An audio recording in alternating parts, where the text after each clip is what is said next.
Bonjour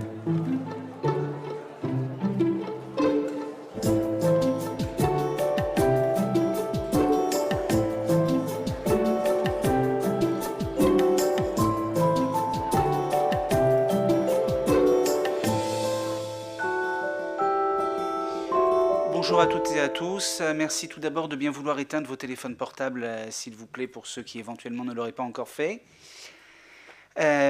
Merci d'être là pour cette journée commémorative de la rafle des Juifs de Tunis. Nous avons commencé ce matin par une cérémonie commémorant le 75e anniversaire de ce triste événement.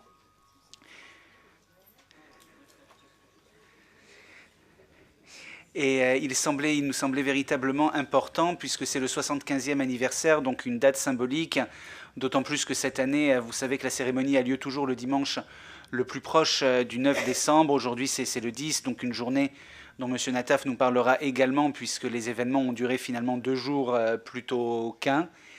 Et nous sommes très heureux, nous remercions véritablement le Mémorial de la Shoah, son directeur Jacques Fredge et Madame Pauline Dubuisson de nous avoir donné l'opportunité, comme nous l'avons fait régulièrement, d'avoir également la possibilité l'après-midi d'avoir des parties un peu plus historiques que la cérémonie commémorative.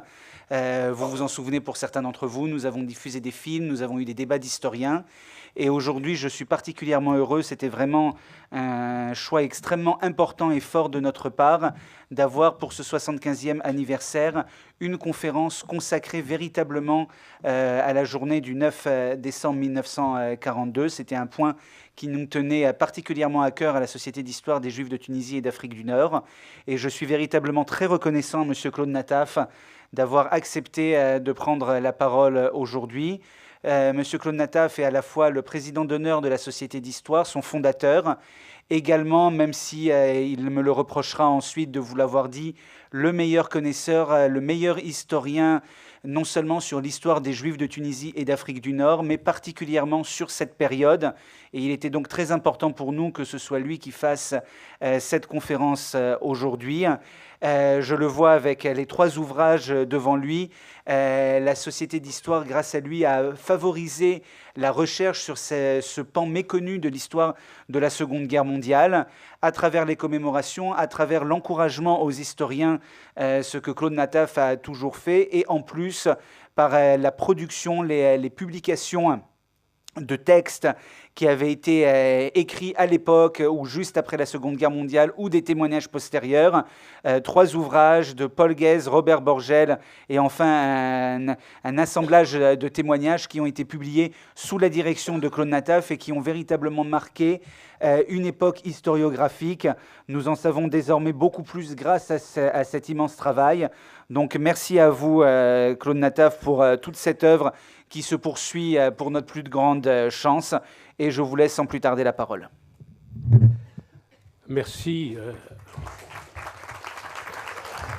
N'applaudissez pas, parce qu'après le portrait flatteur d'Ariel Danan sur moi, je me demande si vous applaudirez lorsque vous m'aurez entendu et si vous ratifierez les compliments qu'il m'a trop forcés, qu'il m'a adressés.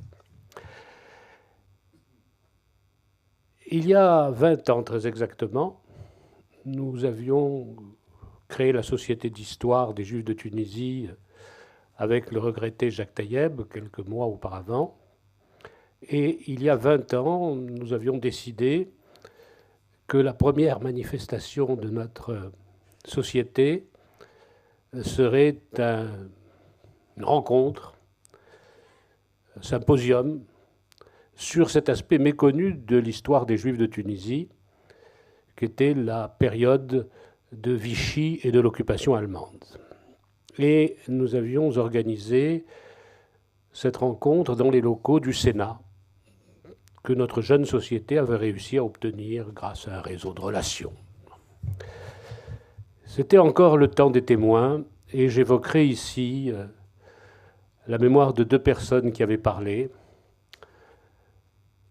de mémoire bénie, Jacques Krief, dont la fille est ici présente, avocat, qui, alors tout jeune avocat en 1942, alors que son père était otage, n'avait pas hésité à réunir un groupe de 50 jeunes gens appartenant aux familles les plus fortunées de Tunis et qui s'étaient portés volontaires pour le camp le plus difficile, celui de Bizerte. Et Robert Belaïch, qui était un instituteur, qui avait dirigé, un jeune instituteur qui avait 23 ans, qui avait dirigé à la demande de la communauté les camps de travail qui se trouvaient dans la zone italienne. Et nous avions loué au Sénat une salle de 150 à 200 places. Et la salle était pleine et nous avions dû refuser plus de 200 personnes. Preuve qu'il y avait une demande de connaissance de ces événements que la communauté juive de Tunisie avait occulté à partir de 1945, car elle avait éprouvé une sorte de pudeur à parler de ses souffrances face aux souffrances beaucoup plus nombreuses, beaucoup plus dures, beaucoup plus extrêmes qu'avait connu le judaïsme européen. Alors, même si le judaïsme tunisien avait eu centaines de victimes, on en parlait peu, parce que, avec ce qu'on savait du judaïsme d'Europe, on estimait qu'il fallait quand même raison garder. Aujourd'hui, les témoins ont presque tous disparu. Il y en avait un ce matin qui était là. M. Smadja, je l'ai reconnu. Et son récit, d'ailleurs, se trouve dans cet ouvrage. Je vais vous parler beaucoup moins en historien, malgré ce qu'a dit Ariel Danan,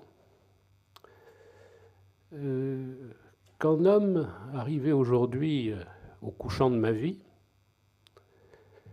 qui a assisté enfant à Tunis jusqu'en 1960 à toutes les cérémonies commémoratives de la rafle qui se déroulaient alors à la synagogue de la rue de la Loire. J'ai encore en mémoire les échanges entre le président de la communauté d'alors, Moïse Borgel, et mon oncle, lui était mon oncle, mon grand-oncle, et mon grand-père, Elie Nataf. Et ils se voyaient presque tous les jours. Et lorsque j'assistais à leur rencontre autour d'un café, invariablement revenaient ces mots. Et tu te souviens, le 9 décembre à 5 heures du matin, et tu te souviens quand tu es allé là, et nous sommes allés là, et les Allemands sont arrivés. J'ai enregistré beaucoup de choses. Et puis, lorsque, devenu historien, je suis plongé dans les archives, j'ai trouvé beaucoup de correspondance avec ce que j'avais entendu. C'est donc beaucoup plus un exposé fait de souvenirs, d'anecdotes et de recherches, quand même, plus qu'une conférence doctorale que je vous livrerai.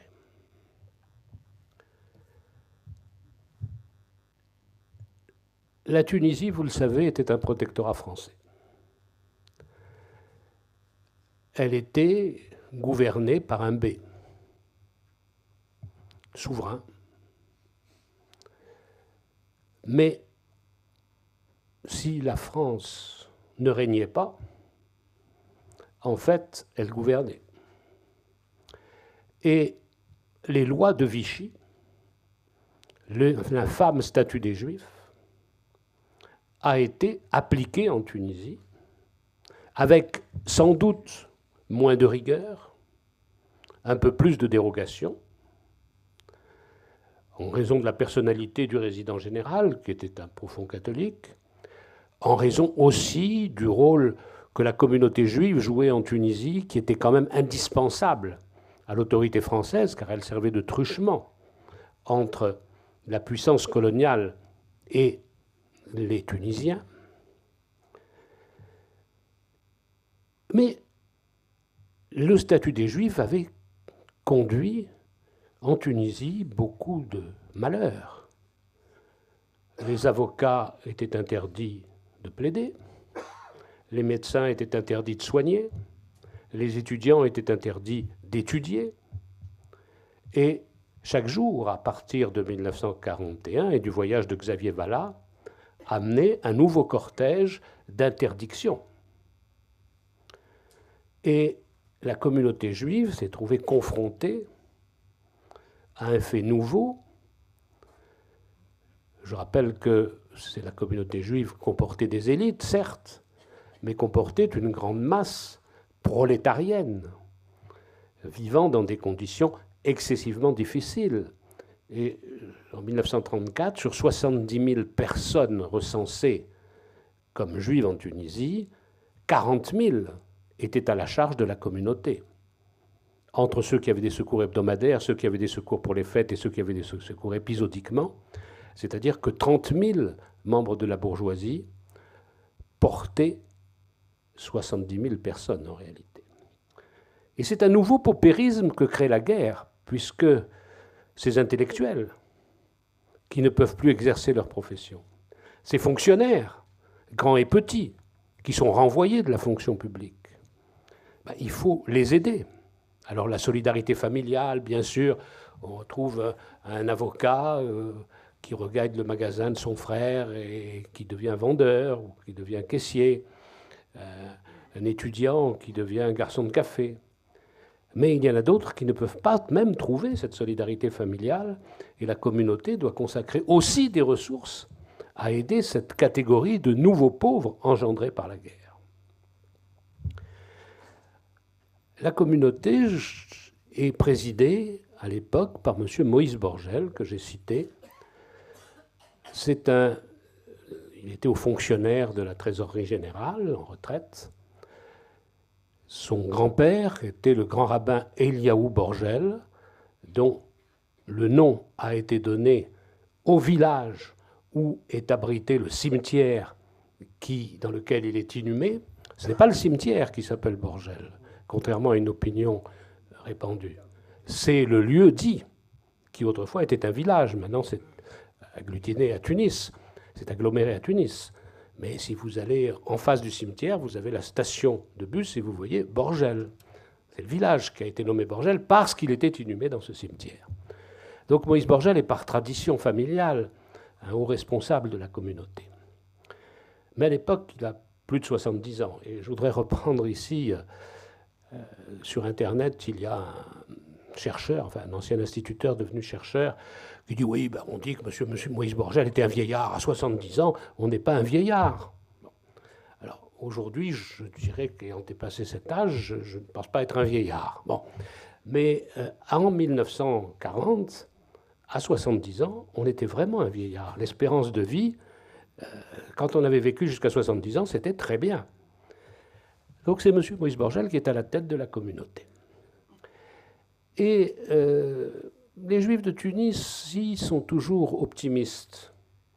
Bon, il y a des difficultés. On a des interdictions professionnelles. Il faut se serrer la ceinture. Il y a une entraide, il y a une solidarité. Mais après tout, c'est un moment à passer. On est persuadé que la victoire de la France avec celle de ses alliés, reviendra. On est persuadé que ce n'est pas la France qui a pris toutes ces mesures, c'est sous la pression allemande. On écoute Radio Londres, on écoute le général de Gaulle. Et la situation est telle d'ailleurs que, contrairement à l'Algérie, où les Français d'Algérie sont pétainistes, les Français de Tunisie sont gaullistes. Parce qu'ils craignent, quoi? La menace italienne. Si la France perd la guerre, la Tunisie deviendra italienne et nous partirons, nous perdrons nos biens. Donc les Français de Tunisie, même s'ils ne sont pas philosémites, sont anti-allemands, anti-italiens et écoutent Radio Londres. Donc il y a une situation assez particulière à la Tunisie. L'archevêque de Carthage, Monseigneur Gounod, a fait une déclaration qu'il a publiée dans la Tunisie catholique.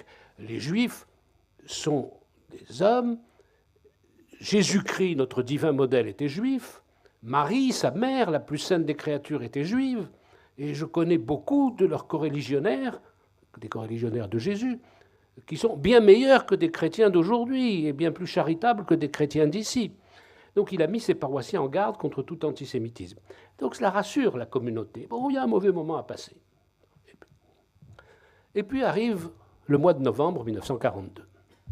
Le 8 novembre 1942, les Américains débarquent, les Anglo-Américains débarquent en Algérie et au Maroc. Pourquoi les Américains débarquent-ils? Il suffit de prendre une carte de géographie pour le comprendre. En Libye, il y a une lutte entre l'armée de Rommel, l'Africa Corps, et la 8e armée britannique de Montgomery et la 1re division française libre de Koenig, qui viennent d'Afrique, qui se livrent à un combat désespéré et dans lequel Rommel, qui avait au début pris l'avantage, est en perte de vitesse. Et Rommel va vraisemblablement, bon général qu'il est, replier ses troupes sur la Tunisie et s'asseoir en Tunisie sur des positions solides. À ce moment-là, s'il tient la Tunisie, il tient Bizerte. Les Italiens traînent Trapani et les Allemands qui sont en France tiennent Toulon. Donc à ce moment-là, la route des convois qui partent d'Égypte ou des Indes pour ravitailler l'Angleterre en matière première est complètement coupée. La route maritime est complètement coupée par ces forces maritimes et évidemment d'artillerie qui seraient dans les 3 ports. Donc les Américains disent Rommel va refluer, il faut empêcher Rommel de refluer en Tunisie, il faut débarquer en Afrique du Nord et prendre Rommel de vitesse et le prendre au contraire en sandwich entre nous, venus d'Algérie, et les troupes de Montgomery et la 1re DFL qui arrivent de Libye. Donc les Américains débarquent en Algérie. Et on pense qu'ils vont vite, très vite arriver en Tunisie. C'est la joie, c'est la liesse. Mais au lieu des Américains qui sont retardés, arrivent à l'aérodrome de la Ouina le 10 novembre. Retenez bien la date. Le 10 novembre 1942, à El Aouina, il a des avions allemands qui atterrissent avec l'agrément, l'accord, l'autorisation, la complicité du gouvernement de Vichy. Les Allemands ne sont pas arrivés le 8 novembre, ils ne sont pas arrivés le 9 novembre, ils arrivent le 10 novembre. Mais ils ne sortent pas de la Ouina. Parce que le général Barré, qui commande les troupes françaises en Tunisie, pense que ça y est, c'est le moment de la revanche, on va se battre contre les Allemands. Il attend les Américains. Mais il sait qu'il a une division qui n'est pas très armée. Donc il replie ses troupes sur Medjez el-Bab en attendant les Américains. Et il dresse autour de l'aéroport de la Ouina un cordon de troupes par le 4e régiment de chasseurs d'Afrique, qui est le seul régiment blindé qui existe en Tunisie. Donc les Allemands ne sortent pas de la Ouina. Ils continuent de débarquer, mais ils ne sortent pas de la Ouina parce qu'ils ne veulent pas un affrontement avec les troupes du général Barré. Le général Barré ne veut pas d'affrontement avec les Allemands. Et puis lorsqu'il voit qu'il s'est bien accroché à la dorsale tunisienne du côté de Medjez el-Bab, qui va pouvoir tendre la main aux Américains, il retire les troupes qui étaient en face de la Ouina, qui rejoignent leurs camarades à Medjez el-Bab. Donc les Allemands n'ont plus en face d'eux un cordon sanitaire, et ils pénètrent dans Tunis le 14 novembre 1942. C'est l'angoisse. C'est l'angoisse. Parce que les Américains qu'on croyait là ne sont pas là. Les troupes françaises sont parties. On a mobilisé quelques personnes, dont des juifs français d'ailleurs, des officiers qui ont été mobilisés. Et puis les Allemands sont là. Et les Allemands, on sait ce que ça veut dire dans la population juive. Et Robert Borgel décrit un peu l'ambiance. Des bruits déprimants. Voilà, les Allemands continuent d'arriver. Vers 11h30 sur l'avenue Jules Ferry, on assiste régulièrement à un carrousel de voitures blindées. Des bruits déprimants circulent. Les Allemands vont s'occuper des Juifs. Otages, camps de concentration, réalité qui paraissait lointaine sur notre terre tunisienne. Une égale anxiété amènera à se rencontrer sur l'avenue dans l'après-midi ces membres de la communauté, l'oncle et le neveu. L'un président en exercice, Moïse Borgel, l'autre qui le fut pendant 4 années, Elie Nataf. Tous deux ont eu la même pensée. Un souvenir les oppresse, celui du cher cousin arrêté par la Gestapo alors qu'il cherchait à fuir la zone occupée, emmené jusqu'au camp de Drancy. Puis de là en Pologne. Les Allemands s'installent, il faut envisager le pire. S'attendre à souffrir soi-même, à payer de sa personne pour la collectivité. Prendre des dispositions, mettre de l'ordre chez soi et attendre. Certains ont conseillé de fuir. Il s'agit de personnalités arabes, dont Mehmet Schnik, Premier ministre, qui a conseillé aux dirigeants de la communauté de se cacher, de prendre le large. La chose serait aisée, les abris provisoires ne manqueraient pas. Mais il ne peut guère en être question. Les fonctions, même celles qu'on n'a pas sollicitées, imposent des devoirs. Un chef de communauté ne peut pas s'absenter. Et effectivement, les Allemands vont s'occuper des Juifs. 14 novembre, ils arrivent. Au début, ils réquisitionnent des belles villas du Belvédère, et notamment les villas, et surtout les villas appartenant à des Juifs.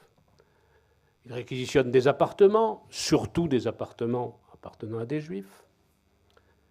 Et puis, le 23 novembre au soir, ils arrêtent à son domicile le président de la communauté, M. Borgel.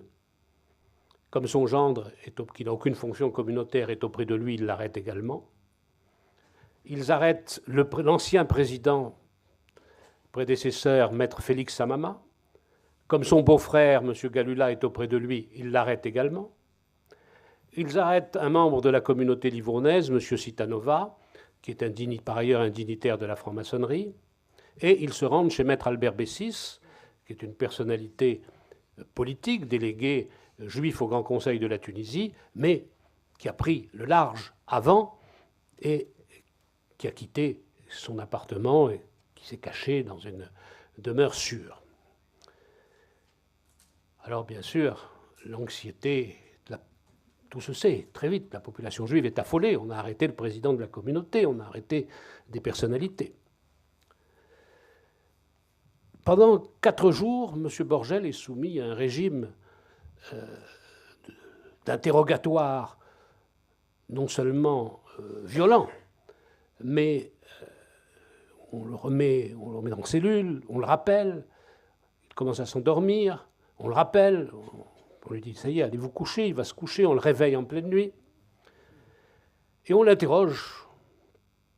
Il a la surprise de constater que les Allemands sont d'abord très bien renseignés sur la population juive. Ils ont des listes,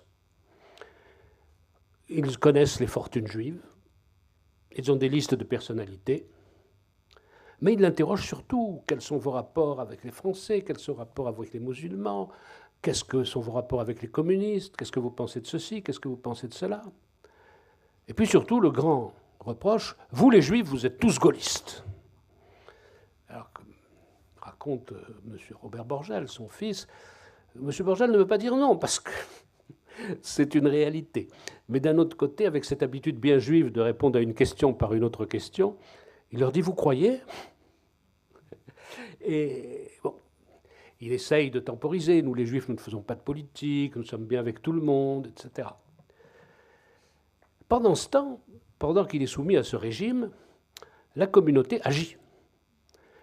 Elle mobilise les autorités, le B, le résident général, et il y a des démarches très vigoureuses de ces hautes personnalités auprès des autorités allemandes.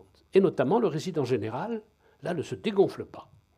Il fait une lettre où il estime « vous occupez la Tunisie, mais le responsable de l'ordre, c'est moi. Je proteste contre l'arrestation du président de la communauté juive et des personnalités juives. J'exige qu'il soit libéré immédiatement. » Et les Allemands sont très surpris parce qu'ils envisageaient de fusiller ces personnalités. Le but était de sensibiliser la population à l'ordre allemand. Or, voyant qu'on intervient pour des juifs, les plus hautes autorités, le B, le résident général, interviennent pour des juifs, ça les laisse un peu sceptiques. Le consul d'Italie intervient aussi. Alors, au bout de 4 jours, il libère le président de la communauté, M. Borgel. Il le libère sous condition de se présenter 2 fois par jour, le matin et l'après-midi, à la commandanture. Et il conserve les autres personnalités encore une dizaine de jours jusqu'au 3 décembre. M. Borgel rentre, il reprend ses fonctions de président de la communauté. Et il se présente tous les jours, matin et soir, à la commandanture. Alors, quelquefois, on dit « Ah bon, vous êtes là, d'accord, c'est bien, partez ». D'autres fois, attendez, il est soumis à des interrogatoires, à des questions, à des pressions. Et puis, là, M. Borgel raconte à ses collègues qu'il a fait la connaissance d'un homme terrible, qu'il a interrogé et qui va diriger les opérations contre les Juifs de Tunisie. Walter Rauff, colonel SS. Qui est Walter Rauff? On le saura après la guerre. Walter Rauff, c'est un Allemand, ancien combattant, engagé dans la police, mais surtout, il est très vite un des collaborateurs d'Eichmann. Et c'est lui qui est envoyé par Eichmann sur le front de l'Est. Vous savez que sur le front de l'Est, les Allemands avaient envoyé des commandos qui arrivaient dans un village, réunissaient tous les Juifs et les fusillaient. Il n'y avait pas encore les camps de concentration. Donc on prenait tous les Juifs, on les fusillait.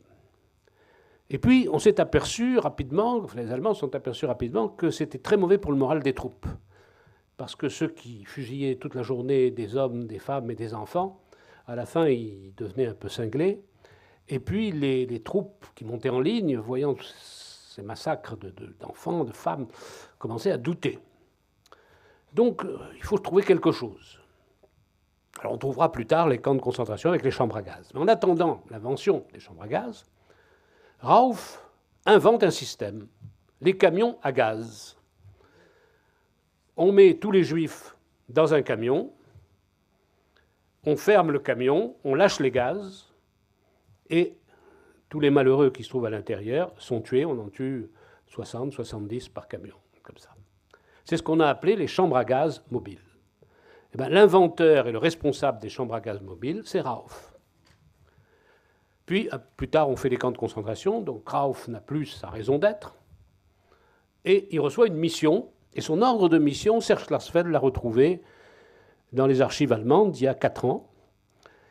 Il est envoyé avec les troupes de Rommel en Grèce, avec mission de suivre les troupes de Rommel jusqu'en Égypte, parce qu'on pense que Rommel va vaincre les troupes britanniques en Grèce, qu'il va aller en Égypte. Donc Rauff a mission de suivre Rommel en Égypte, et de là en Palestine, et de liquider la communauté juive d'Égypte et de Palestine. Donc Rauff y part. Malheureusement pour lui, enfin heureusement pour nous, ce ne sont pas les troupes de Rommel qui sont entrées en Égypte, mais au contraire, elles ont dû refluer. Donc Rauff reflue avec les troupes de Rommel, il reflue en Libye, et de Libye en Tunisie. Et Rauff, c'est un soldat. Il a une mission. On lui a demandé d'exterminer les Juifs d'Égypte et de Palestine. Il ne peut pas les exterminer parce qu'il a reflué. Il est en Tunisie. Le hasard a fait qu'il est en Tunisie. Eh bien, sa mission, il va l'accomplir. Il va exterminer les Juifs de Tunisie. Vous savez que les travaux qui ont été accomplis, on en a suffisamment parlé lors de différentes conférences de la SHJT, vous savez que la conférence de Wannsee est la conférence par laquelle a été décidée la destruction des Juifs, le programme de la solution finale. Et vous savez qu'à la conférence de Wannsee, ce qu'on a retrouvé, c'est un document où on mettait tel pays, tant de Juifs, tel pays, tant de Juifs, tel pays, tant de Juifs. Bon. Et pour la France, le document de la conférence de Wannsee met 900 000. Or, il n'y avait jamais eu 900 000 juifs en France, il y en avait 300 000 avant la guerre. Donc on a commencé pendant un premier temps à dire, vous voyez, ces Allemands, qui étaient considérés comme le peuple le mieux organisé que la Terre, ils ne savaient pas qu'en France, il n'y avait que 300 000 juifs. Oui, mais si on ajoute les juifs d'Afrique du Nord, les juifs qui ne s'étaient pas fait recenser, les juifs qui avaient quitté la France et qui avaient été à l'extérieur, eh ben on arrive à 850 000 à peu près.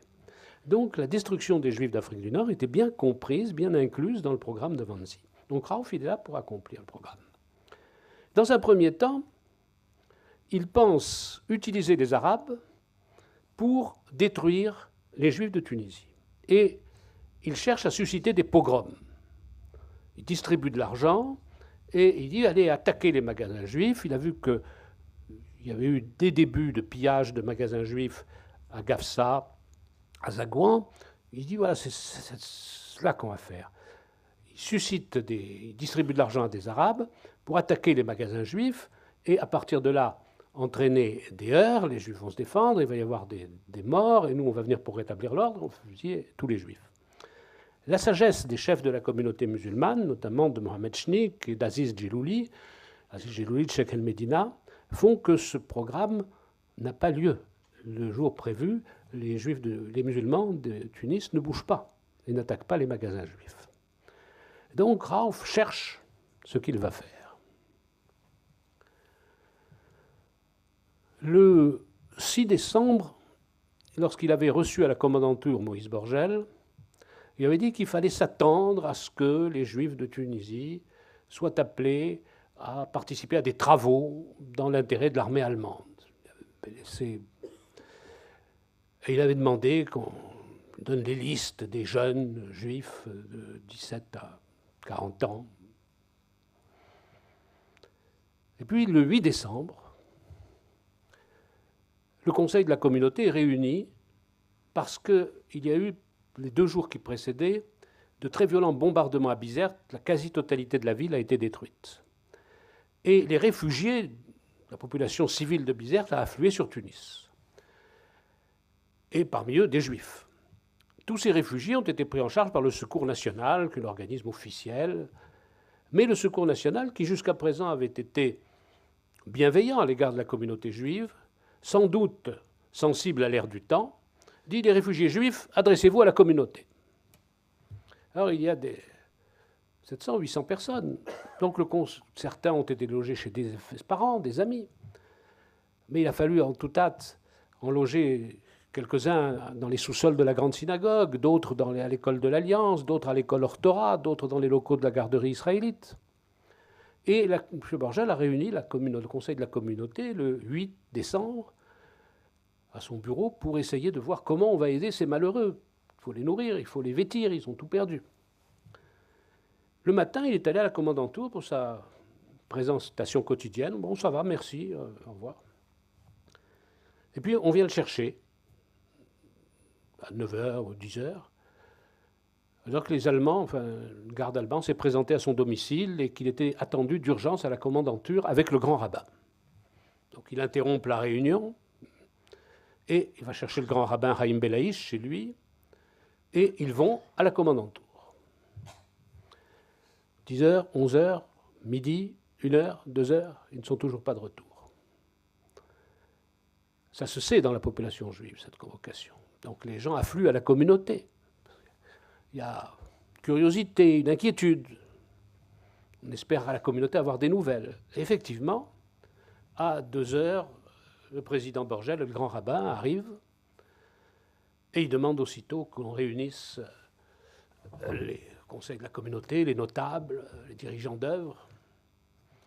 Et voilà ce qui s'était passé. Le colonel Rauf, écumant comme d'habitude, leur dit « Demain matin, à 7h, il me faut 3000 jeunes juifs équipés de pelles et de pioches, 1500 à la caserne Foch au Bardo, 1500 sur la route de la Sebala du Mornag.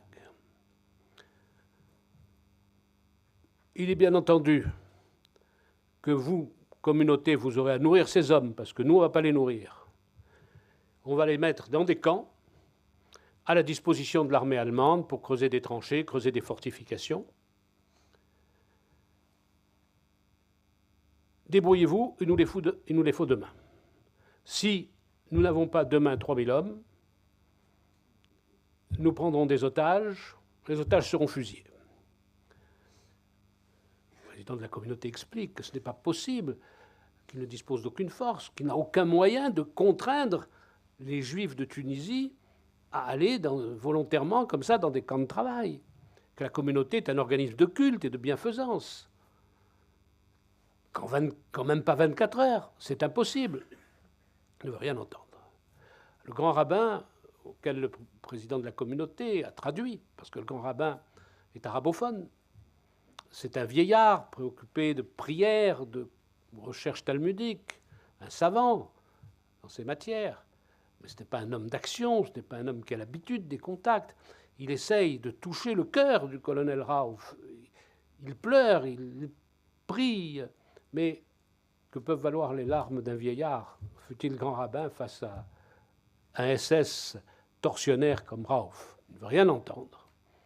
Et il maintient son exigence. J'ajoute qu'il leur présente quelqu'un, un personnage un peu hirsute qui arrive et qui sert d'interprète. Et il leur dit, voilà, à partir de maintenant, toutes vos communications avec moi vont passer par ce monsieur. Et ce monsieur, c'est Maximilien Trainer, c'est un juif autrichien. Ceux que ça amuse trouveront une partie de son récit dans ce livre. C'est un coreligionnaire, c'est un comme vous. Il parle allemand et français, il traduira. Au début, les dirigeants de la communauté ont eu beaucoup de méfiance, pensant que c'était un mouton, un espion déguisé. Ils s'apercevront que c'était en réalité un bon juif, un très bon juif, qui, lui, a la connaissance des méthodes allemandes. Il sait ce que les Allemands font, ont fait, sont capables de faire. Donc il a été arrêté dès l'arrivée des Allemands en Tunisie, il sort des geôles allemandes, il sait ce que la communauté risque. C'est pour ça qu'il paraît nerveux, fiévreux, etc. Donc réunion, tous les notables, tous les dirigeants communautaires sont réunis. Qu'est-ce qu'il faut faire? On décide immédiatement d'envoyer 2 délégations. Une va chez le B, l'autre va à la résidence générale. La délégation qui arrive chez le B trouve, on réveille le B parce qu'il faisait sa sieste, donc il vient. C'est un mauvais jour. Il est fatigué, il est malade, il a des douleurs, il est sous l'empire de drogue. Alors il rappelle qu'il a toujours manifesté sa bienveillance à l'égard de la communauté, qu'il a toujours voulu atténuer, qu'il a toujours aidé les Juifs. Mais là, il dit qu'il n'y peut rien. Qu'est-ce qu'on peut faire? Comment allons-nous réunir 3000 hommes? Mektoub, avec cette fatalité chère aux musulmans, c'est le Mektoub. Il n'y a qu'à suivre. C'est comme ça. Il n'y aura pas le petit doigt. La délégation qui va à la résidence trouve l'amiral Estevac, qui avait toujours été quand même, malgré tout, malgré Vichy, malgré son conservatisme, sa fidélité à Pétain, attentif aux observations de la communauté. L'amiral Esteva, c'est la même chose. Je vous aime bien, mais je ne peux rien. Les Allemands m'ont interdit de m'occuper des Juifs. Alors on dit, mais faites-vous, vous avez l'autorité. Faites un appel, mobilisez les Juifs. Ah non, non, les Allemands m'ont interdit de m'occuper de cette question. Alors le docteur Moiti, qui est là, lui dit, mais enfin, la France est en Tunisie en vertu du traité du Bardo. Le traité du Bardo fait obligation à la France de protéger la personne du B et ses sujets. Donc les Juifs tunisiens sont des sujets du B.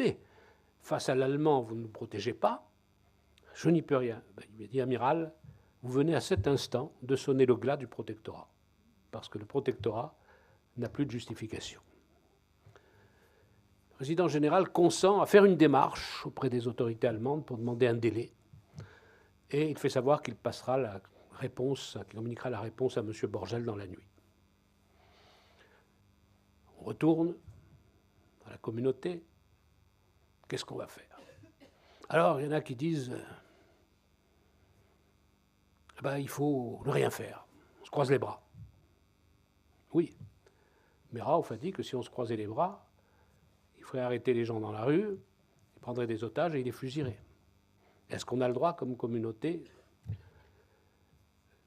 Que faire?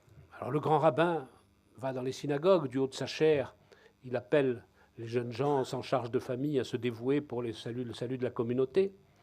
Et un bureau d'inscription des volontaires est ouvert à la grande synagogue. Des jeunes gens parcourent les quartiers juifs en répétant cet appel, en lançant le même appel. Mais combien vont se dévouer?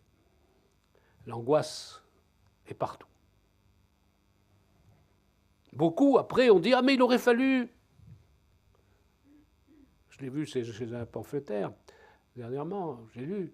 Il aurait fallu se réunir tous les juifs, aller dans le maquis, prendre les armes et se battre.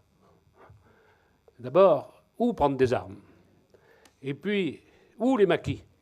La Tunisie est un pays de plaine. Et la population juive de Tunisie, de l'époque surtout, n'était pas en état de prendre les armes. À part les juifs français qui étaient minoritaires, n'avaient aucune instruction militaire. Et les Américains, oui, les Américains ne sont pas loin. Ils sont à Massiko, au-delà de Zagouan. De Tunis, on entend le canon. Mais on le saura après, les Américains refluent parce que, pour l'instant, leurs premières troupes ont été en débandade face aux Allemands. Donc on dit les Américains ne sont pas loin, ça va durer très peu de temps. Alors on va plier le dos pendant quelques jours et puis les Américains vont venir nous délivrer. Tout le monde part. À minuit, M. Borgel reçoit le coup de téléphone du résident général. Les Allemands ont refusé tout délai. 5 heures du matin, le 9 décembre. Le président de la communauté quitte son appartement à la Nationale, l'immeuble La Nationale, que vous connaissez. Il va à rue de Beaune chercher son neveu, Elie Nataf, président honoraire. Il lui dit « Viens vite, les Allemands nous demandent pour 7 heures 3000 travailleurs, il y a 150 volontaires. » Alors, tous deux vont vers le siège de la communauté, ils décident d'une stratégie. On va montrer aux Allemands qu'on fait quelque chose, on va donner l'impression d'appeler les gens. Est-ce qu'il faut mobiliser? Est-ce qu'il faut faire une mobilisation? On en avait parlé la veille, est-ce qu'il faut le faire? Et il téléphone à des parents, à des amis, à des dirigeants d'œuvre, qui leur demandent de venir, vite, venez, il faut travailler, il faut s'occuper, faire quelque chose. Tout le monde arrive, les délibérations continuent, bien sûr. Et puis il est 8h moins le quart. Et M. Borgel doit se présenter à 8h à la commandantour. Son sort est inquiétant. Son fils intervient. Il dit, est-ce que vous pensez que mon père, à son âge, doit aller seul à la commandantour? Est-ce qu'il ne serait pas bon qu'il soit accompagné par un membre du conseil? C'est le silence. Voire même, il y en a un qui se souvient à ce moment-là qu'il a un rendez-vous au ministère des Finances. Un autre se souvient qu'il doit accompagner sa femme chez le médecin. Un autre qui doit accompagner son fils à l'école. Et puis, il y a... Les gens continuent à se regarder. Il y a une voix qui dit « Je viens avec vous ». Se tourne, c'est Paul Guèze. Il faut que je dise un mot quand même de ce héros. Paul Guèze, natif de Sousse, dont le père était secrétaire de la municipalité de Sousse, a passé son baccalauréat en 1916 et s'est engagé, bien que tunisien, dans l'armée française pour se battre sur les champs de bataille de la Première Guerre mondiale. Il a 17 ans. Il part, soit avec l'artillerie, il fait toutes les campagnes de la Première Guerre mondiale, dont Verdun, la Somme, où il a les pieds gelés. Il se bat magnifiquement. Il est décoré à la fin de la guerre de la croix de guerre avec palme et de la médaille militaire, la décoration du soldat, la plus belle, la plus pure. Il rentre à Tunis, il termine ses études de droit, il fait son stage, il est avocat, c'est un avocat brillant, une grosse clientèle. Et bien sûr, il ne nie pas sa qualité de juif. Et non seulement il s'engage dans les œuvres sociales, il est le fondateur de Nos Petits avec le docteur Roger Nataf, il s'engage au sein de la communauté, il est dans le mouvement de la justice, le groupe de la justice, qui lutte pour l'émancipation politique et sociale des Juifs de Tunisie et leur naturalisation française. Il se bat en duel lorsque quelqu'un prononce devant lui des phrases antisémites. Paul Guez le provoque en duel, il n'hésite pas à se battre en duel.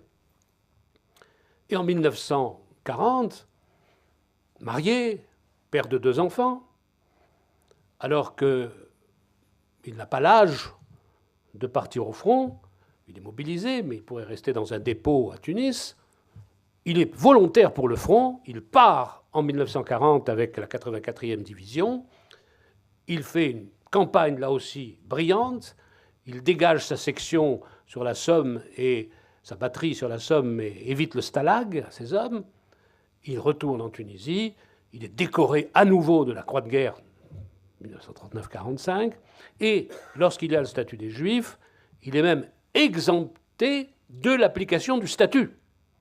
Il n'y a que 2 personnes qui ont été exemptées de l'application du statut, d'autres ont été exemptées des interdictions professionnelles, mais 2 personnes seulement ont été exemptées de l'application du statut, le docteur Roger Nataf, en raison de ses titres militaires et scientifiques, et Paul Guez. Et Paul Guez est membre du conseil de la communauté, il dit cette phrase « Je vais avec vous ». Et il accompagne M. Moïse Borgel. Et en chemin, il rencontre le docteur Beret Vass, un juif hongrois installé en Tunisie, militant sioniste, qui se joint à eux courageusement pour servir d'interprète. Il croise dans les rues de Tunis les Allemands qui montent au front, les troupes allemandes. Ils arrivent à la commandantour, ils demandent le colonel Rauf, on dit le colonel Rauf n'est pas là. Ils attendent, ils sont inquiets.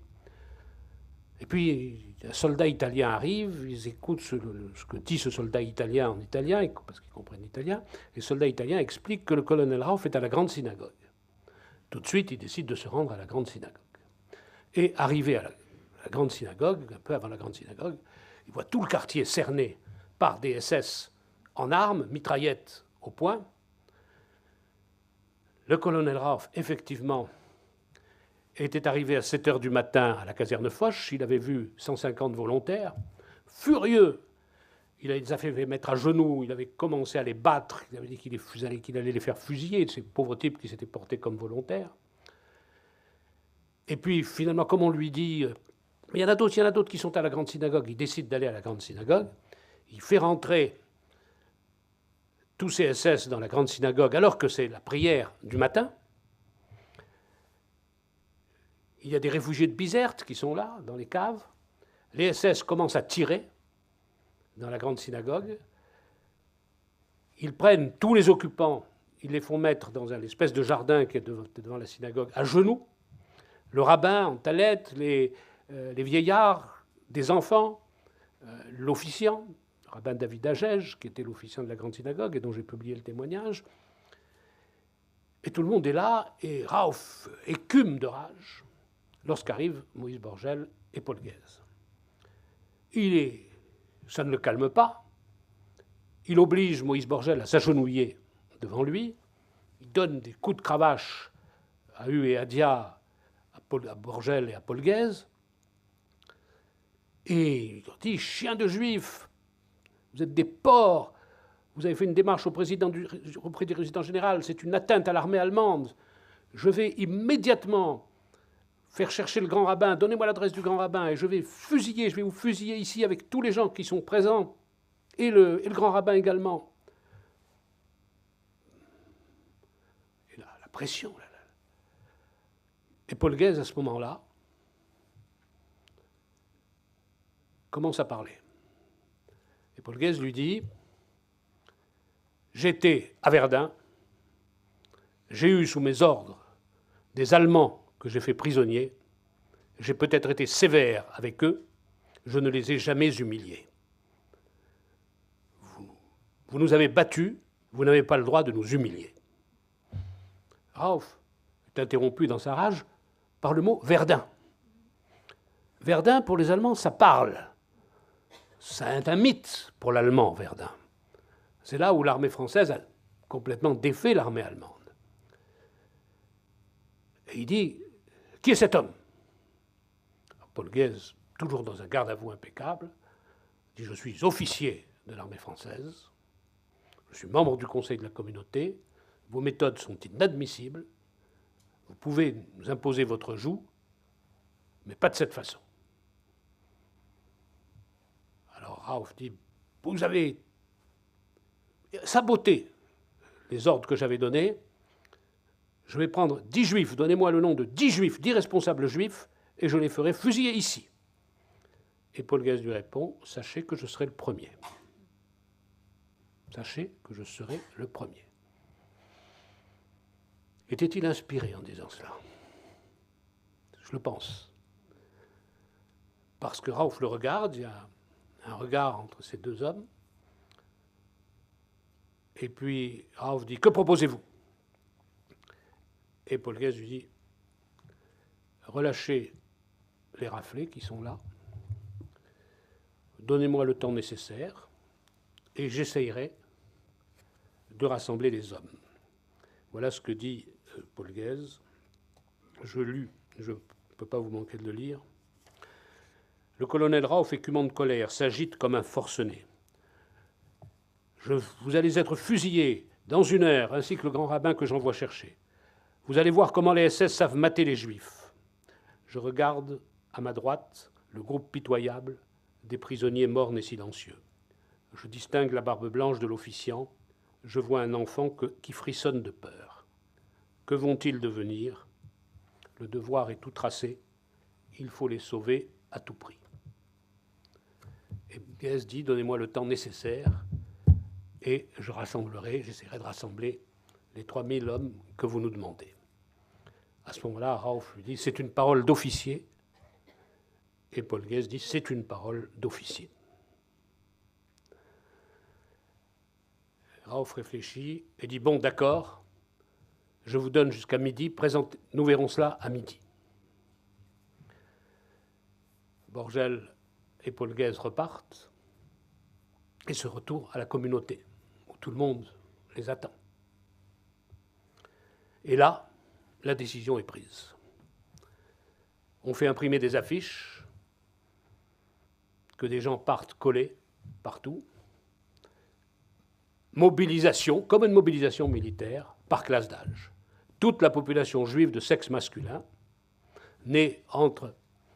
âgée entre 17 et 40 ans, est mobilisée pour répondre aux exigences allemandes et on invite les recrues à se présenter à l'Alliance israélite. Mais à l'Alliance israélite, devant l'école, rue Maltasrira, les SS ont fait comme à la synagogue. Ils arrêtent tous les juifs qui passent, ils les enferment dans l'école, ils sont séparés en 2 groupes, les moins de 50 ans d'un côté, les plus de 50 ans enfermés dans une salle de classe. Et puis Rauff arrive à la communauté, avec ses troupes. Et là, il arrête, à part M. Moïse Borgel et 2 personnes qui étaient avec lui dans son bureau, il arrête tous les dirigeants d'œuvre, tous les responsables de la communauté qui se trouvent là. Elie Nataf, le docteur Hayat, Simon Krief, le père de Jacques Krief que j'ai cité tout à l'heure, Gabriel Gabizon. Tous ces gens sont arrêtés et transférés en camion à l'école de l'Alliance israélite où ils rejoignent ceux qui avaient déjà été arrêtés là-bas. Des équipes de la communauté vont de maison en maison chercher de l'argent. C'est Maurice Agege qui regroupe quelques jeunes parce qu'on a promis aux gens qui allaient dans les camps de travail 100 francs par jour. 100 francs, c'était beaucoup à l'époque. Mais la communauté n'a pas l'argent. Donc on demande aux bourgeois riches, fortunés. Alors certains donnent 100 000 francs de l'époque, d'autres donnent moins, d'autres donnent 100 francs. Mais il faut avoir ces sommes là. Et puis d'autres vont dans les magasins prendre pour le compte de la communauté tout ce qu'il y a comme boîte de conserve. Dans les boulangeries, prendre tout ce qu'il y a comme pain. Et il se passe ce phénomène extraordinaire qui a lieu dans les locaux de l'Alliance israélite. Les gens concernés par la convocation arrivent, se présentent. Des médecins de la communauté sont là, font un simulacre de visite médicale, parce qu'on n'a pas le temps de faire une visite médicale approfondie. Et au fur et à mesure, les Allemands enlèvent des contingents. Et ceux de la communauté qui sont à l'extérieur, chaque fois que le contingent part, ils glissent à chaque homme un pain, un bidon d'eau, une bouteille d'eau, une boîte de sardines et un billet de 100 francs. Et on essaye de désigner des chefs de groupe, parmi ceux qui ont fait leur service militaire, ou les anciens combattants, les anciens soldats, les chefs scouts, quand on peut. On ne sait pas où vont ces hommes. Et puis les otages. Alors les otages, Raouf fait arrêter à leur domicile par la police française, à partir de 3 heures de l'après-midi, 100 membres de la bourgeoisie, la grande bourgeoisie juive, dont il a les listes, qui rejoignent les personnes de plus de 50 ans arrêtées au siège de la communauté ou arrêtées à l'Alliance israélite. Et on met tous ces gens dans le sous-sol de la grande synagogue, où se trouve l'oratoire Georges Abitbol. C'est là où on entasse tous ces gens. Moïse Borgel a fait prévenir un membre de la communauté qui s'appelle Véroli, qui est un juif livournais, nationalité italienne, qui, malgré le statut des Juifs en Italie, a gardé quelques bonnes relations avec le consulat d'Italie. Donc il prévient le consul d'Italie qu'il y a parmi les otages des Italiens. Et là, un officier italien arrive et dit, d'ordre du consul d'Italie, je viens chercher tous les officiers de Sa Majesté. Et les Juifs italiens sont ainsi exemptés, sont ainsi extraits du peloton des otages. Mais pour les autres, ils sont une centaine, j'ai publié la liste dans ces ouvrages, sont transférés à la prison militaire. Et on leur dit, si la communauté n'obéit pas aux ordres donnés, si nous n'avons pas les contingents de travailleurs pour les camps que nous voulons, vous serez fusillés au fur et à mesure. Et ces hommes qui représentent à la fois l'élite communautaire, sur le plan financier, sur le plan intellectuel, sont soumis à cette pression de savoir qu'à l'extérieur, il se passe des choses, la vie de la population en jeu, que leur propre vie est en jeu. Heureusement, à la prison militaire, au début, sont accueillis par des gardiens français qui sont en réalité des sous-officiers de l'armée française que le général Barré avait déguisés en gardiens de prison pour rester là et le renseigner sur ce qui se passait à Tunis. Donc ils disent tout de suite, n'ayez pas peur, nous sommes là, nous allons vous protéger. Ils essayent de réconforter, tant que faire se peut, ces malheureux otages. Et puis, il y a les jeunes qui partent le 9 décembre. Le 9 décembre, il en part 1500. Le lendemain, 10 décembre, il en part 2000. Et entre le 9 et le 15 décembre, il en partira 5500. Pour où? Ah, voilà. Colonel Raouf avait dit, on va les envoyer, non pas sur le front, mais à proximité du front. Ils vont faire des travaux de terrassement. On ne les nourrira pas, vous aurez à les nourrir, sinon ils crèveront de faim, mais ils ne seront pas maltraités. Alors la communauté, nous avons la responsabilité morale de ces gens. Vous nous avez dit qu'ils mourront de faim si on ne les nourrit pas. On va les nourrir, on va leur envoyer du ravitaillement. Mais où sont-ils? Ah, débrouillez-vous, on ne sait pas. Secret militaire, débrouillez-vous. Comment faire? Circuler. Bon, on sait qu'il y en a qui sont à El Aouina. On dit, ben, c'est très bien, s'ils sont tous à El Aouina ou autour, on va pouvoir les ravitailler, ils vont même pouvoir rentrer chez eux, se doucher, etc. Mais non, il n'y en a pas, il y en a un millier peut-être. Il y en a ailleurs. Où? On ne peut pas circuler sur les routes, c'est interdit. La Tunisie est une zone de bataille. On se bat à 50 km de Tunis. Alors là, il y a deux groupes qui se forment. Un, c'est le docteur Saragosti, un médecin sioniste. L'adjudant Zetoun, un ancien engagé volontaire de la guerre de 14, qui a fait une carrière militaire et qui a été chassé de l'armée par l'armistice.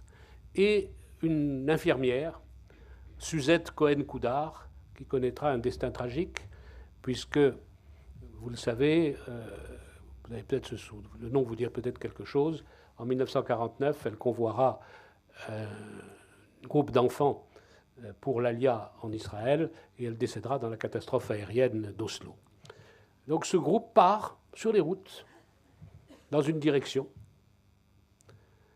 Et puis il y a Henri Sfez. Henri Sfez est un neveu de Moïse Borgel, et il a fait la guerre de 40, la campagne de 40, il s'est évadé d'un stalag. Alors lui, il a signé, il s'est fabriqué lui-même un laissez-passer, l'autorisant à aller sur les routes, qu'il a signé lui-même en mettant des cachets, parce qu'il connaît bien la mentalité allemande, il a mis 150 cachets, c'est que les Allemands aiment bien ce cachet, et l'autorisant à aller sur les routes. Donc les uns sont allés au nord, les autres sont allés au sud, et ils demandaient partout, est-ce que vous avez vu des juifs, est-ce que vous avez vu des camps, est-ce que vous avez vu des gens où on travaille? Et ils arrivent en 3 jours, en ayant repéré la plupart des camps. Ils ont pu dresser des listes, ce qui fait qu'on a pu afficher, pour les familles angoissées, ou qui se demandaient où étaient leurs enfants. À la synagogue de la rue de la Loire, on a affiché les listes des gens qui étaient partis avec le camp où ils étaient, ce qui fait que les familles ont pu aussi faire des ravitaillements, et la communauté a pu commencer à envoyer un ravitaillement à ces pauvres malheureux.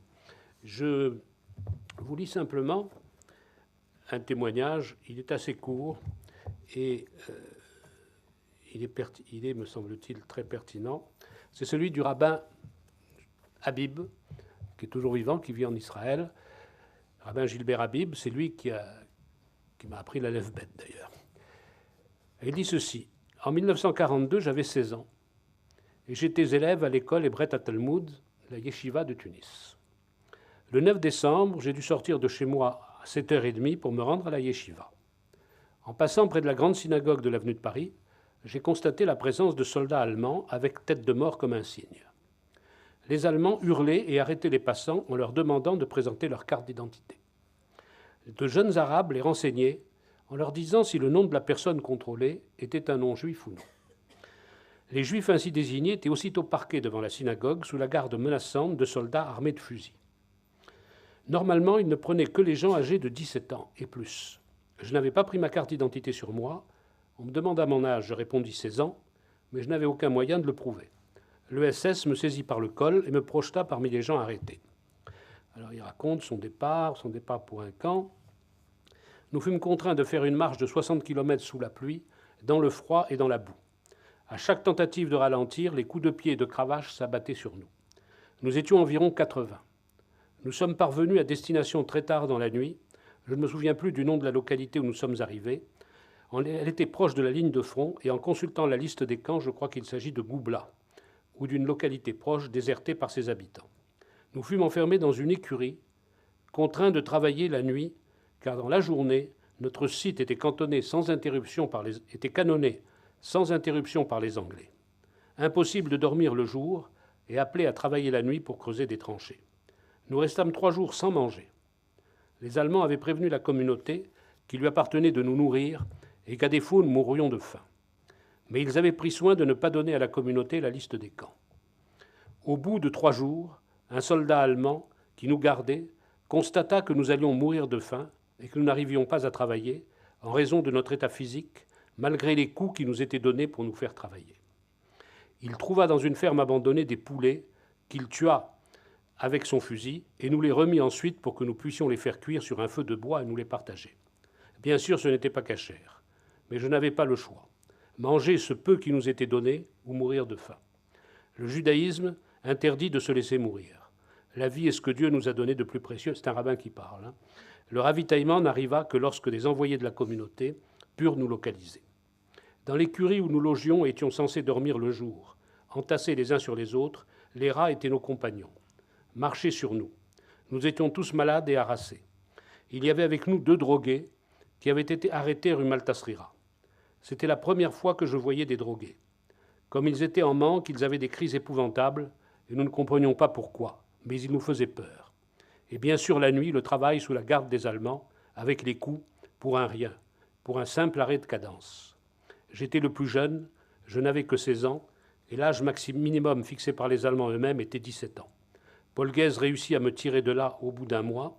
Je rentrais chez moi en haillons, couvert de poules et de poux et de galles. Mes vêtements du 9 décembre, qui avaient pris toute la pluie durant cette terrible journée, étaient devenus des haillons, et je n'en avais pas d'autres. À tous les maux du camp, je dois ajouter le froid. J'étais presque nu et frigorifié. Lorsque je suis rentré chez moi le premier soir, le premier soin de ma mère fut de brûler mes vêtements pleins de poux. Voilà, mais j'ai ici 25 témoignages identiques. Et vous trouverez aussi le témoignage de maître Jacques Krief, que j'évoquais tout à l'heure, sur le camp de Bizerte, et qui dit que la chose la plus dure était les poux, qui était le quotidien, qu'il logeait sur de la paille qui n'était pas changée. C'était la même paille pendant 6 mois. Et le quotidien, c'était les coups de cravache, les coups de pied, les tortures, le fouet, et pour rien, comme le dit le rabbin Bib, pour un simple arrêt de cadence, ou pour un SS qu'on n'avait pas salué, parce qu'il fallait saluer les Allemands, se découvrir devant eux, etc. Alors voilà cette journée du 9 décembre. Cette journée du 9 décembre, elle se marque par 2 rafles, l'une à la Grande Synagogue, l'autre à l'Alliance israélite, et l'arrestation des membres de la communauté qui sont au siège de la communauté et d'une centaine de personnes qui sont otages. La décision du président Moïse Borgel, de Paul Guèze et d'autres, de dire « nous n'avons pas le droit quelle figure ferions-nous si un seul otage était fusillé ? Nous ne pouvons pas, par nos états d'âme, permettre que les Allemands qui ont des otages en fusillent un seul. » Et c'est ce que la population juive a très bien compris. Et c'est pourquoi les hommes ont répondu à l'ordre de mobilisation. Ils sont allés. Et à la fin de la guerre, il n'y a pas eu d'otages fusillés. Il y a eu des gens qui étaient dans les camps qui ont été fusillés. Mais tous les otages sont rentrés sains et saufs. Et puis les gens qui étaient dans les camps, dès le premier jour, la décision a été prise, feindre une obéissance totale, mais essayer de dégarnir les camps. Et c'est ce qu'on organisa avec une série de réseaux d'évacuation des camps sous les prétextes les plus divers. Je saluerai là le travail des médecins, car les médecins n'ont pas été exemptés. Ils étaient mobilisés avec leur classe d'âge. Ils partaient comme médecins. Les Allemands avaient accepté, donc ils étaient là pour dispenser du travail, dispenser leurs soins aux internés. Et ils avaient compris que les Allemands avaient une frousse bleue du typhus. Ils acceptaient tout sauf le typhus. Alors les médecins donnaient quelquefois aux malades un certain nombre de potions qui pouvaient leur donner des symptômes voisins de ceux du typhus et permettre ainsi des évacuations. Et il y a eu des évacuations.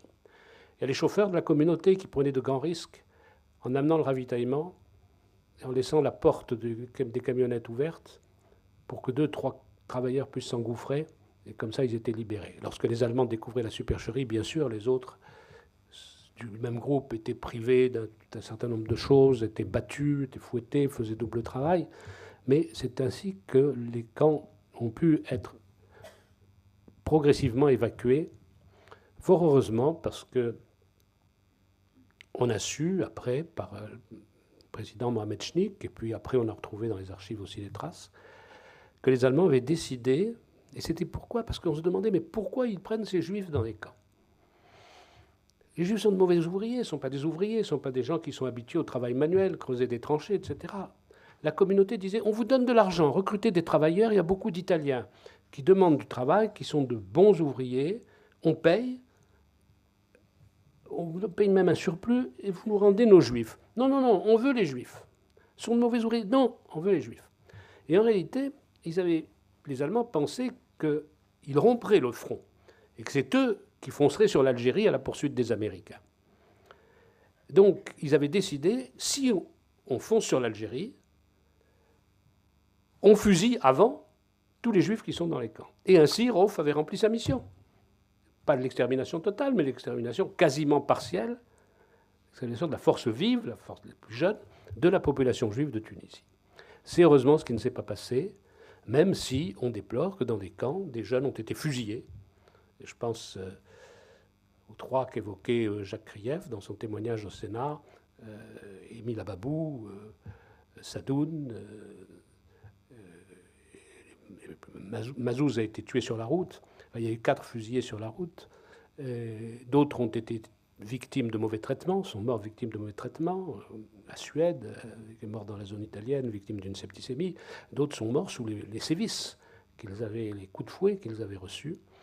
On déplore ces morts dont les noms ont été lus tout à l'heure avec une poignante émotion. Mais malgré tout, la population juive de Tunis, dans sa majorité, a survécu. Vous savez qu'indépendamment des Juifs qui ont été dans les camps, indépendamment des otages, il y a eu des amendes collectives qui ont été imposées. Lorsque la première fois les Allemands sont venus en demandant « il nous faut dans 24 heures 20 millions, sinon on fusille les otages », ça a été un drame. Bon.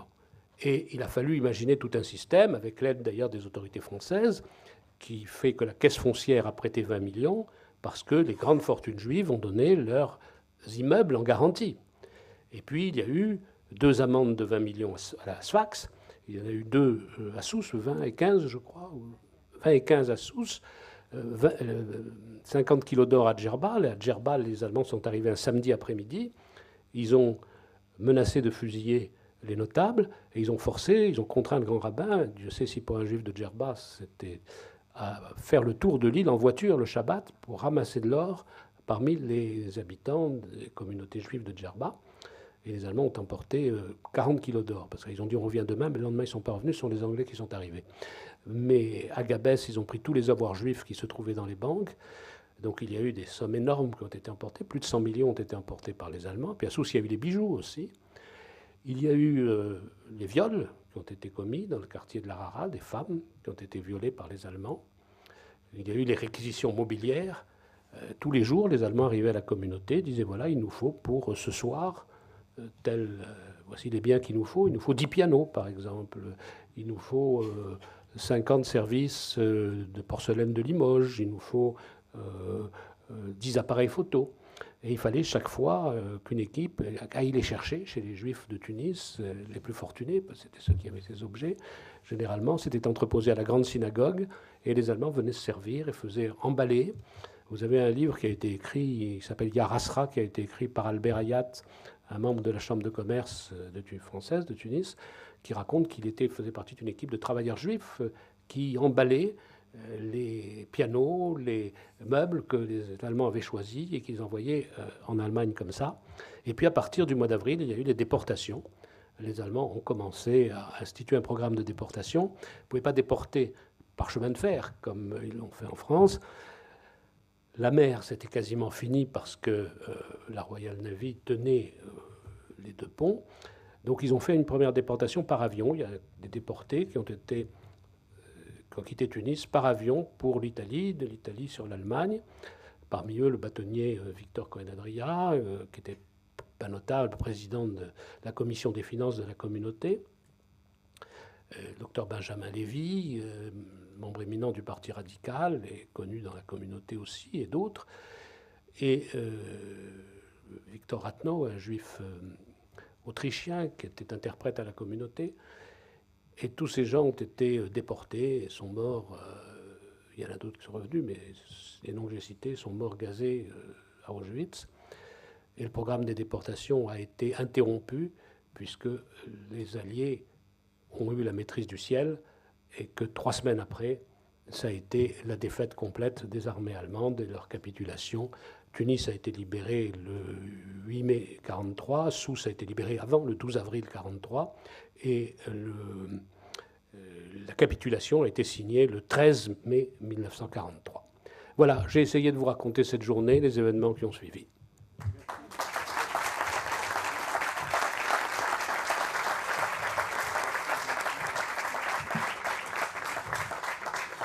Merci beaucoup Claude Nataf pour cet exposé qui nous a permis véritablement de revivre heure par heure cette journée du 9 décembre, à la fois à travers témoignages et rigueur historique. Merci encore. Je laisse la parole à la salle pour quelques questions et je vous invite, je vous en supplie, à être bref et à poser des questions. Merci. Je suis moi-même natif de Tunisie. Maman me disait, par exemple, pendant la guerre, ils se cachaient dans des armoires quand il y avait des rafles, notamment des Allemands, et que notamment ils étaient réquisitionnés, notamment pour amener des transistors à la grande synagogue. Et je voulais savoir, j'ai eu deux questions pour M. Nataf. Qui était le directeur de l'Alliance israélite dans cette année-là? Est-ce que c'était par hasard Vitalis Danan ou pas? Non, c'était pas Vitalis Danan.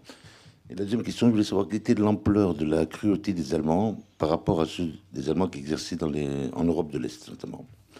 Il me semble qu'on m'avait dit notamment que ces Allemands étaient plutôt des réservistes plutôt que des... Merci. Alors, vous avez posé beaucoup de questions. Bon, d'abord, effectivement, tous les Juifs ont été invités. Enfin, invités. Il y a eu des annonces dans la presse qui ont demandé que les Juifs déposent le 10 novembre, le lendemain de la rafle, le 10 novembre 1942, à la grande synagogue, tous les postes de radio qu'ils avaient, les appareils les pick-up, on ne disait pas les chaînes stéréo à l'époque, je ne sais pas comment on l'avait, enfin c'était des grands appareils comme ça. Bon. Et à tour de rôle, il y avait le 10, c'était les lettres A à C, ensuite B à D, D à S, etc. Donc tous les Juifs de Tunis ont déposé leurs appareils et les récalcitrants étaient menacés d'être fusillés. Le deuxième question, le directeur de l'Alliance, c'était M. Tahar. Vitalis Danon était directeur de l'Alliance à Sfax à ce moment-là. À Tunis, c'était M. Tahar. Alors, la cruauté des Allemands. Bon, il y avait un groupe de SS et cela était très cruel, mais n'étaient pas nombreux.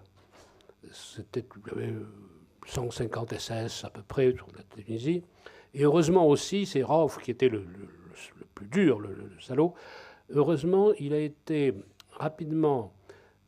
L'armée allemande lui a demandé de s'occuper de constituer un commando d'Arabes, de musulmans, pour aller sur le front se battre à leur côté.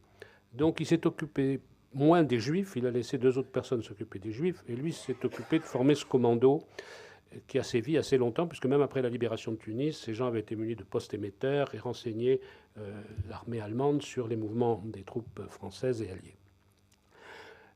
Là, alors, dans les camps, il y a eu les deux. Effectivement, la majorité était des militaires qui avaient été, comme vous le dites, des gens de la 2e réserve, les plus jeunes étant sur le front de l'Est, donc qui n'étaient pas totalement nazifiés. Donc, mon père était dans un camp et il me disait que sa chance avait été que les sous-officiers qui étaient là, étaient des gens qui avaient une trentaine d'années, qui n'avaient pas grandi sous le nazisme, qui avait une certaine mentalité. Bon, vous avez aussi ici le témoignage de M. Zetoun, qui avait donné un témoignage ici, qui a fait 2 camps. Alors, il dit dans le premier camp, c'était des types très durs, et dans le deuxième camp, c'était des vieux sous-officiers, bon, qui étaient là comme ils auraient été ailleurs, ils gardaient des Juifs comme ils auraient été ailleurs. Donc, il y a eu les deux. Mais dans la majorité, il y avait des gens cruels. Alors, il y avait 2 camps qui étaient très, très durs, et le camp de Bizerte, qui était gardé par des SS. Alors là, c'était épouvantable. Le camp de Bizerte a été un camp excessivement affreux. C'est là où il y a eu le plus de morts, le plus de sévices, et où ça a été vraiment affreux. Et puis il y avait un camp à Sousse, c'est le cas unique, où ce n'était pas des Allemands qui gardaient, mais c'était des gens du SOL français, c'était des Alsaciens lorrains pour la plupart, qui étaient des déserteurs de l'armée française, donc qui en voulaient particulièrement aux Juifs. Oui, juste une petite question, s'il vous plaît, pour les déportations, parce que dans tout votre récit, vous n'avez pas parlé des déportations, enfin, je veux dire, au moment où les gens étaient pris en otage, etc. Et ces déportations, elles ont eu lieu quand par rapport aux événements que vous avez relatés? Je croyais avoir été précis. Bon. Alors, il faut distinguer les otages et les déportés. Les otages, ils ont été enfermés à la prison militaire, ils n'ont pas été déportés, ils ont tous été sauvés, en quelque sorte.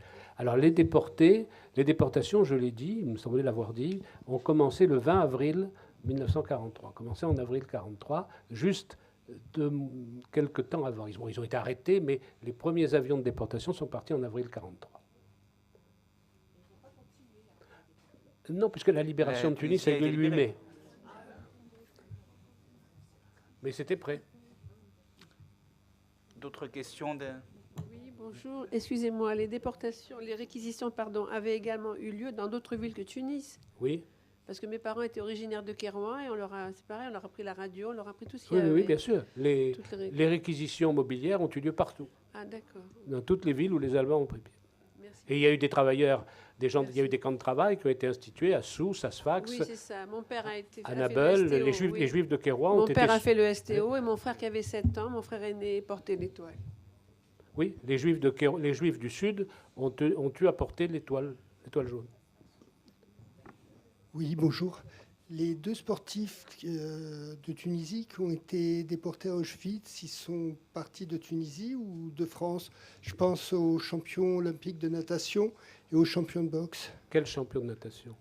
Nakache. Alors Nakache est algérien. Alfred Nakache n'était pas de Tunisie, il était d'Algérie. Ah, je confonds alors. Le champion de boxe, c'est Young Perez. Young Perez. Alors Young Perez était en France. Young Perez était originaire de Tunisie. Contrairement à ce que beaucoup croient et disent et écrivent même, Young Perez a été arrêté en France. Il n'a pas été arrêté en Tunisie. Vous savez que Young Perez avait vécu avec Mireille Balin et que c'est probablement Mireille Balin qui l'a dénoncé, qui a dénoncé le refuge où il se trouvait. Oui, ma question ne concerne pas directement la rafle. Je veux savoir quelle était l'attitude de la population musulmane locale pendant tous ces événements. Très bonne question. Alors, il y a eu le meilleur et le pire. Le meilleur, ça a été l'attitude des dirigeants, quels qu'ils soient, a été exemplaire. Je pense par exemple à quelqu'un comme Ahmed Schnick, qui était Premier ministre du B. Dès qu'il apprenait quelque chose, qu'une rafle était en préparation, qu'il apprenait quelque chose des intentions des Allemands, il envoyait un de ses collaborateurs qui s'appelait Barry Giga, qui était un avocat, qui avait son cabinet rue de Grèce, où se trouvait le cabinet d'un autre avocat qui s'appelait André Nataf, qui était un neveu de Moïse Borgel. Donc Barry Giga, comme ça, pouvait facilement aller dans le local mitoyen du sien. André Nataf allait à la communauté, prévenait qu'il y avait un émissaire qui était arrivé. Donc Moïse Borgel ou Elie Nataf allaient chez André Nataf, qui était de la famille, donc c'était la même chose. Et ils avaient le rapport de ce que Schnick avait transmis. Et à différentes reprises, Schnick a proposé à Moïse Borgel de le cacher, en lui disant « Vous aurez un refuge sûr, personne ne vous trouvera dans la ville arabe ». Moïse Borgel a toujours refusé. Il a estimé qu'un chef militaire devait partir. C'était le devoir d'un chef militaire de partir et de préparer la bataille pour revenir, mais que ce n'était pas le devoir d'un chef de la communauté qui devait être au milieu de ses ouailles.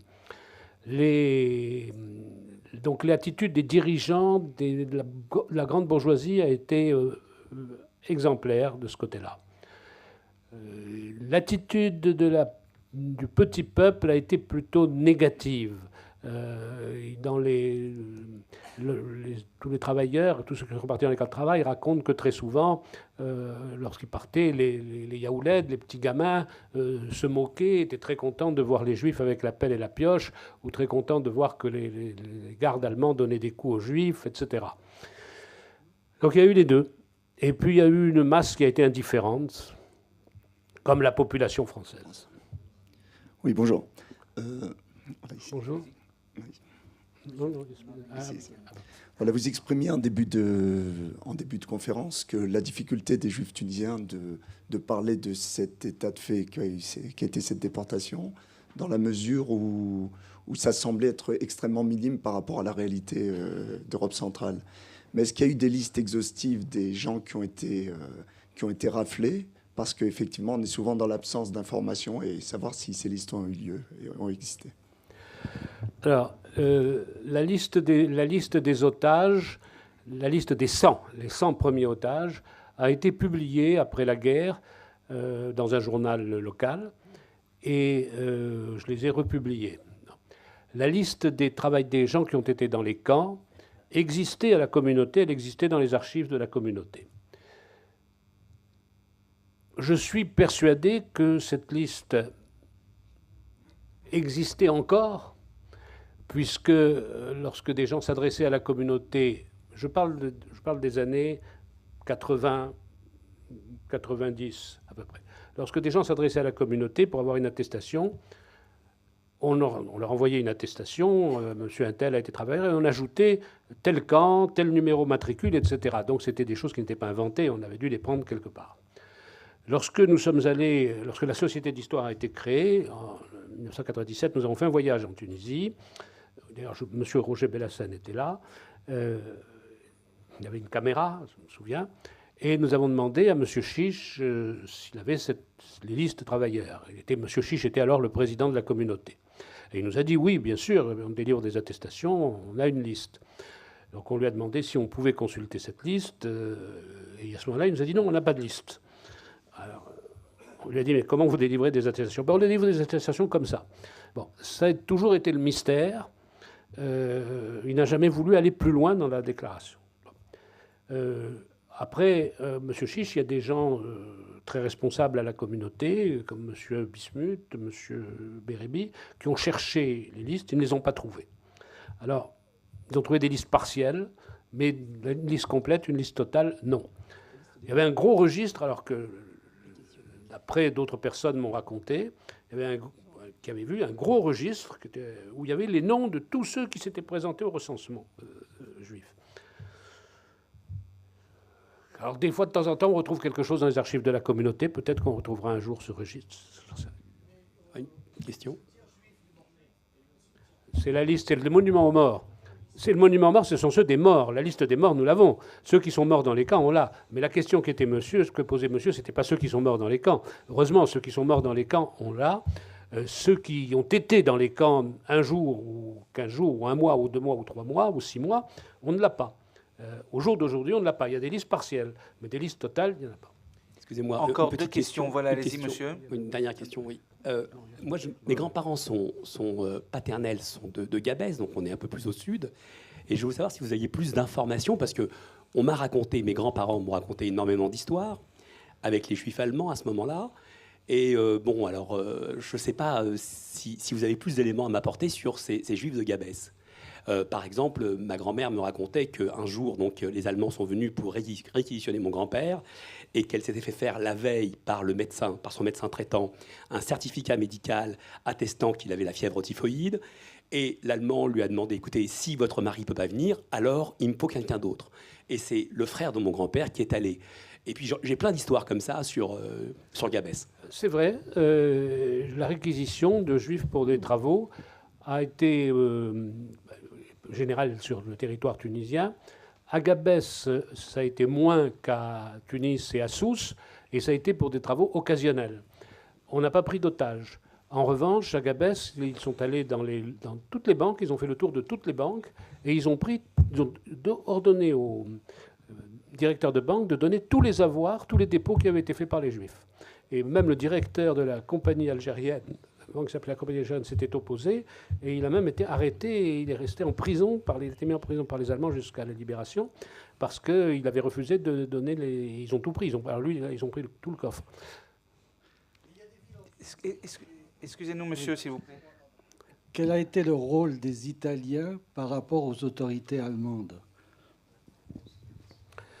Ah, ça, il faudrait une véritable conférence, hein, parce que nous avons fait ici, nous avons organisé une journée complète, une après-midi complète sur les Juifs italiens pendant la guerre. Alors, je vais essayer d'être très bref, mais malgré tout, c'est difficile sur un sujet comme ça. Les Italiens, n'oubliez pas, avaient appliqué en Italie un statut des Juifs dès 1938. Qui n'avait rien à envier en douceur au statut français. Hein. Donc il y avait eu une politique antisémite en Italie. Les Juifs italiens de Tunisie possédaient énormément de biens. Les Italiens, le gouvernement fasciste, espéraient, à la suite de la défaite de la France, obtenir de remplacer le protectorat français en Tunisie par un protectorat italien. Et pour justifier cette prétention, il mettait en avant l'importance de la population, l'importance numérique de la population italienne et l'importance foncière de la population italienne. Or, la majorité des propriétés, 70% de la propriété italienne en Tunisie, appartenait à des juifs italiens. Donc, ils ont eu une grande crainte, c'était que le gouvernement français, en appliquant son statut métropolitain, dépossède les juifs italiens, et par conséquent que ça déposséderait l'Italie. Donc, dans un premier temps, les Italiens ont demandé à Vichy de ne pas appliquer le statut des juifs en Italie, en Tunisie. Vichy a dit, ah non, pas de raison, nous on veut affirmer que la Tunisie c'est la France, donc on applique le statut des juifs, comme en France. Les Italiens ont demandé aux Allemands d'intervenir, les Allemands ont dit, on laisse Vichy et Rome se débrouiller, on n'intervient pas. Donc le statut des juifs a été appliqué aux Italiens, aux juifs italiens, malgré quelques dérogations que les Italiens ont pu obtenir, notamment pour des avocats juifs italiens.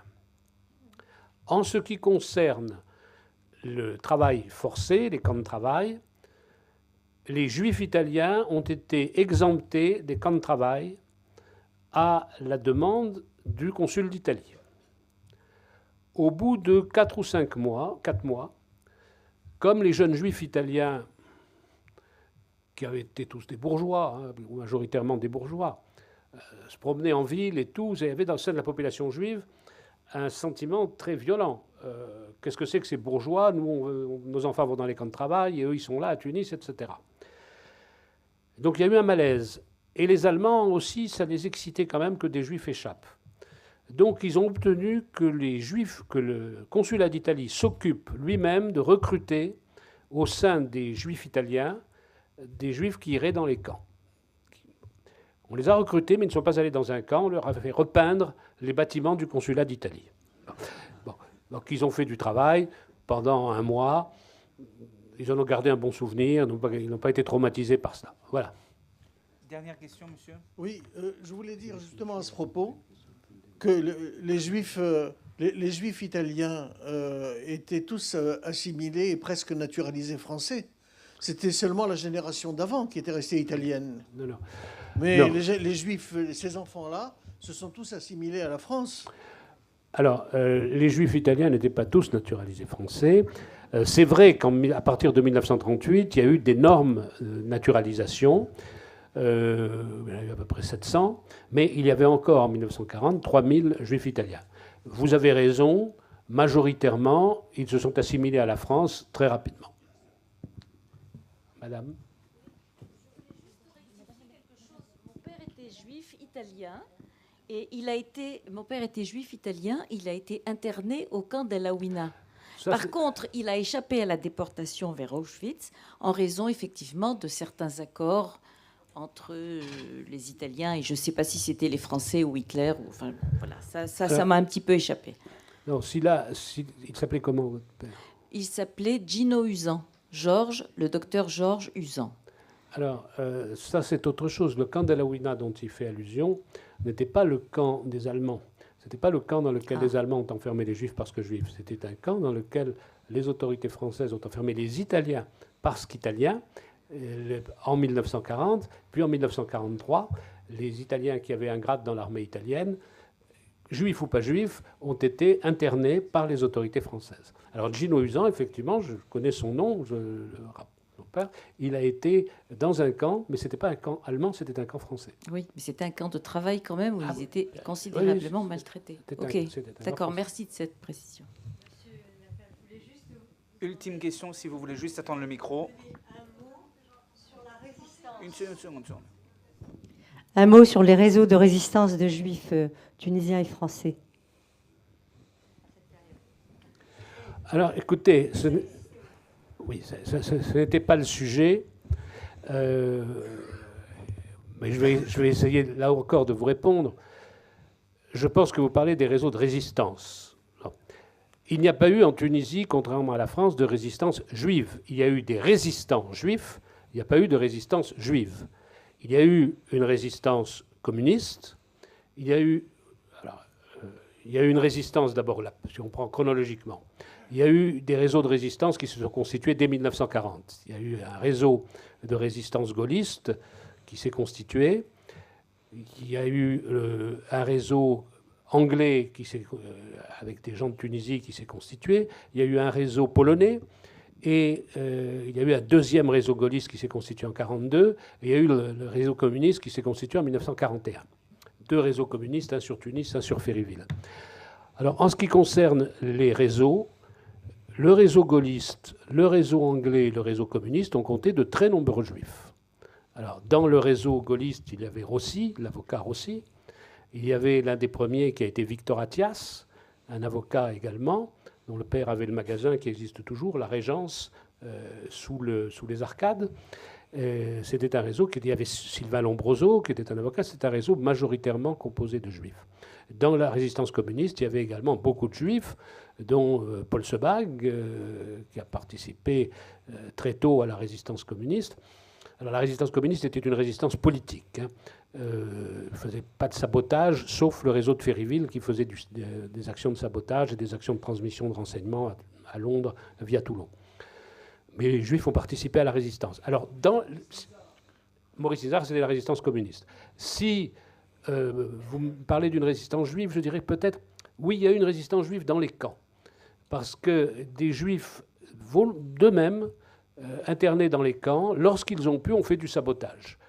Jacques Krief a raconté comment des Juifs dans les camps, au péril de leur vie, faisaient semblant que c'était trop lourd, ils avaient une charge trop lourde, en déchargeant des bateaux, on leur faisait décharger des bateaux, c'était une charge trop lourde, ils envoyaient dans le fond des postes de radio ou des caisses de munitions, qui après étaient totalement inutilisables. Quelquefois, ils se faisaient prendre. Il y en a qui se sont fait prendre, Karoubi, Maurice Taïeb, qui ont été déportés à cause de ça. Merci, nous sommes obligés de nous arrêter ici. Merci à tous.